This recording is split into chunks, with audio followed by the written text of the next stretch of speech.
Hey guys, this is Tom with Enlightened Creations, a channel that helps you empower your higher self and manifest your dream life.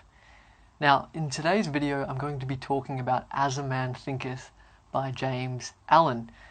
It's a classic self-help book, but I like to think of it as a work of poetical philosophy because it's incredibly deep and the lessons are far spread, and it's a book that every year you can listen to and get more and more out of. It's just that rich. Originally published in 1903, so it's quite old, but it's only about a 20-something page book. And to be honest, I actually never really read physical text itself. I listen to the audiobook on Audible, narrated by Brian Holsample, and Brian's voice is just one of those really clear, sturdy, inspiring voices, and he brings the text to life. So it's only a 45-minute listen, and it's just so powerful. And in today's video, I'm going to be focused on what I believe is the key idea in As a Man Thinketh that completely changed my life. And to be honest, it still is. My life is still unfolding because when I read and listened to As a Man Thinketh, that one just resonated with me, this insight. And I started to apply it in a powerful way, and then my whole life started to change. So to first explain the background of the book, to give you a bit of context, As a Man Thinketh is basically exploring the relationship between thought and circumstance.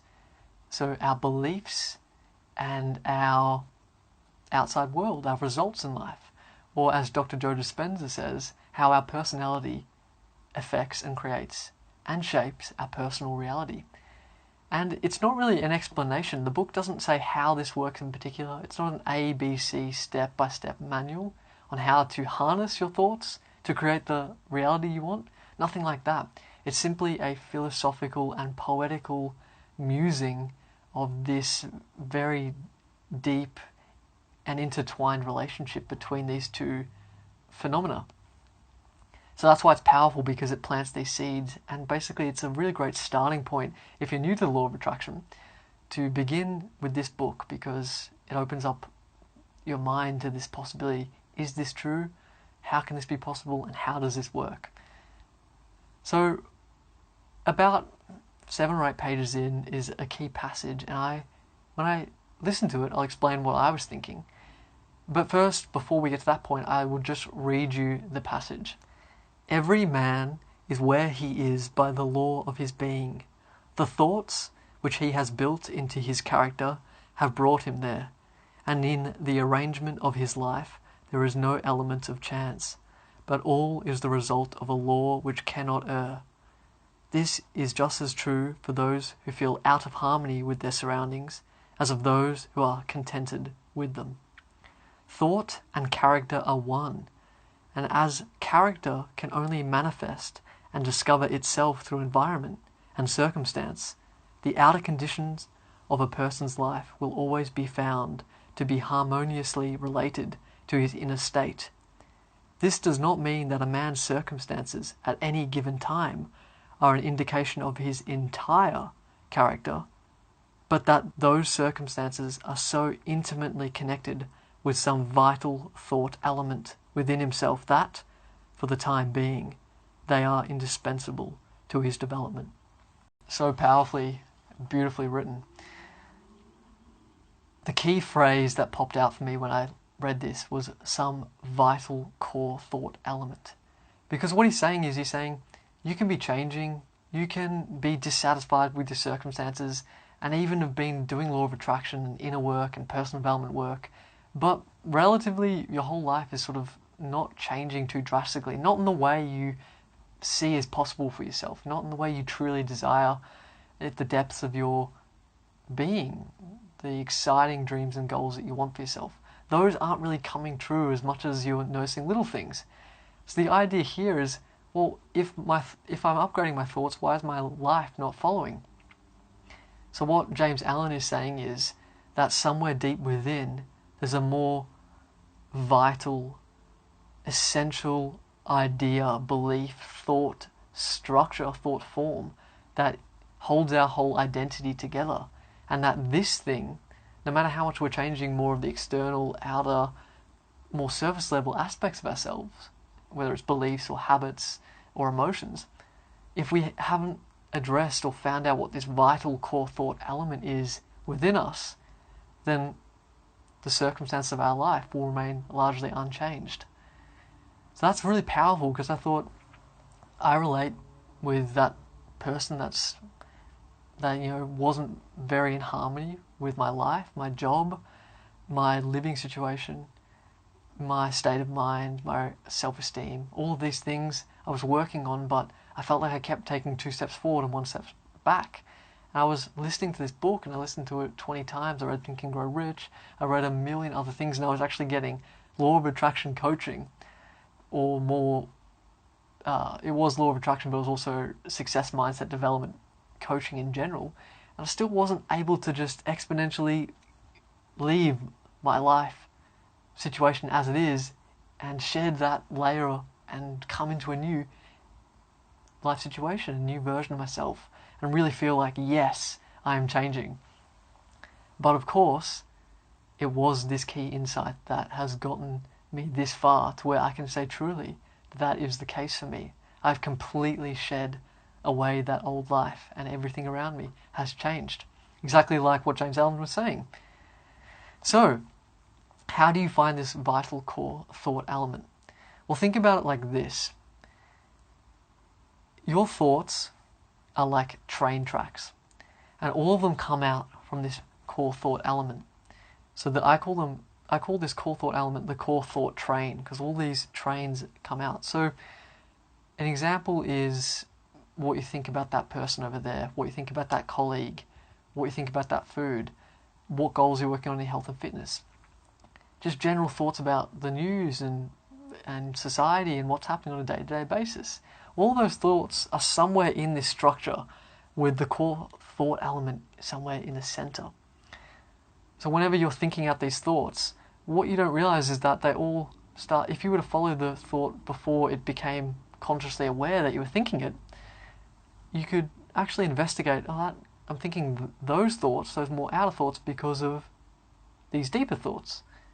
And I'm thinking these next level down deeper thoughts for even deeper thoughts. And those because of even deeper thoughts. And those because, and it goes on and on. But eventually there is a stop.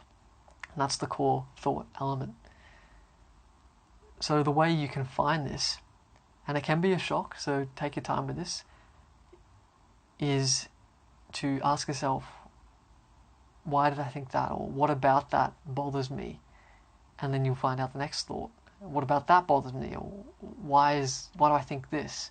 And when you get the answer to that, you ask yourself about that thought, and that thought, and that thought, until you hit rock bottom. For me, it was this. It was that I had fundamental issues with worth and significance and love.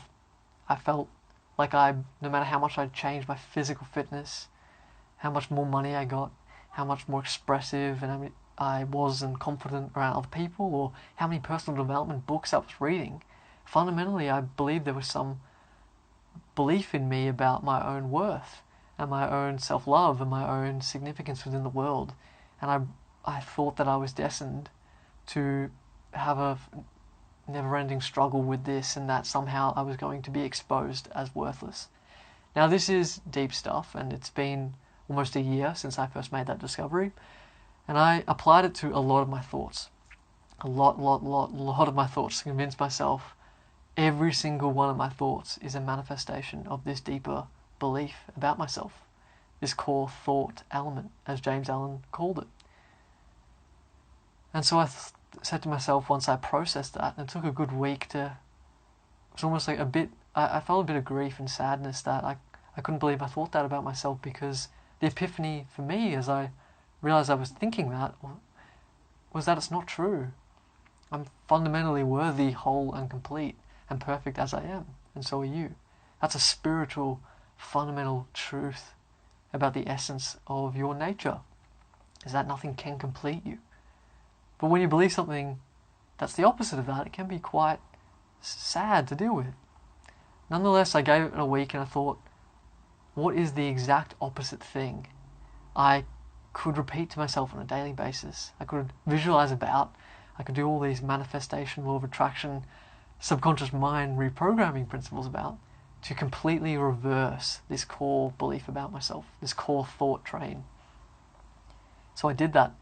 I am worthy, whole and complete, no matter what I do or achieve.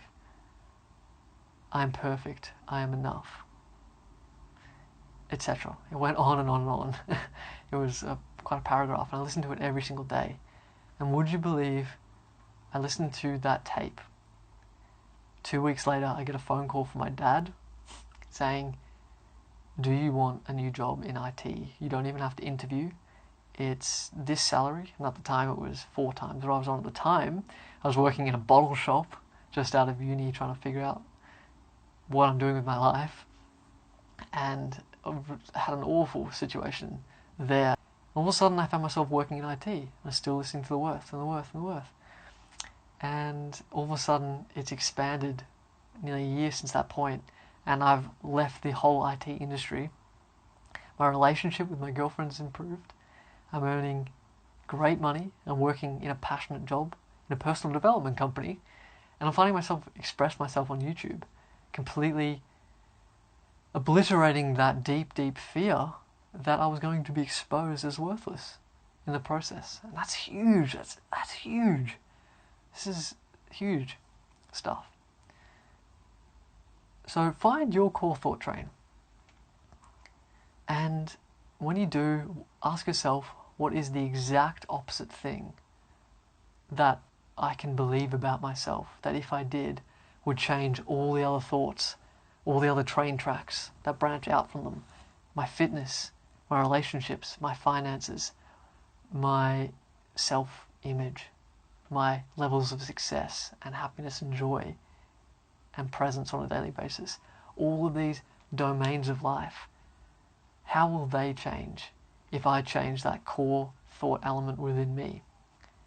Then you want to write that down, record it, or just have it on a card, and you want to be looking at it all the time until you become so consumed by that new belief that things start changing so quickly, so positively for you.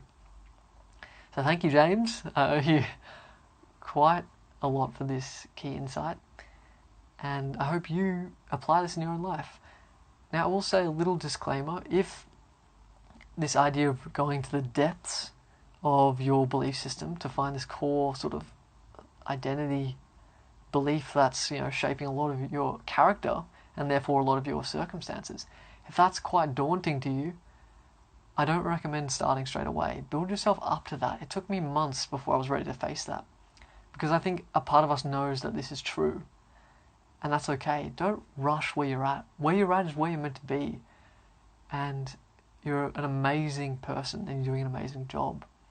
No matter where you believe you're at and where you think you should be, that's the truth. So don't rush this process. When you're ready to change, you will change. And I truly mean that, because this isn't easy stuff to go through. This is an emotional process. Of course, it's more rewarding than you can possibly imagine, more positive. It really is. And that's from my own experience, and that's from someone that is just beginning to experience the benefits. I'm so, so glad that I read As a Man Thinketh and found out this idea. But of course, it's only one of many, and there are still so many other powerful concepts, teaching, principles, insights that I've discovered along with this one. But this was a particularly essential and powerful one, I believe, for taking my law of attraction, understanding my life situation, my results, everything about my character to the next level in that big way, in that satisfying way that you know is waiting there for you. Alrighty guys, so if you like this video, please comment below, ask me some questions, share me your perspective. Also like the video, and I'll see you in another video.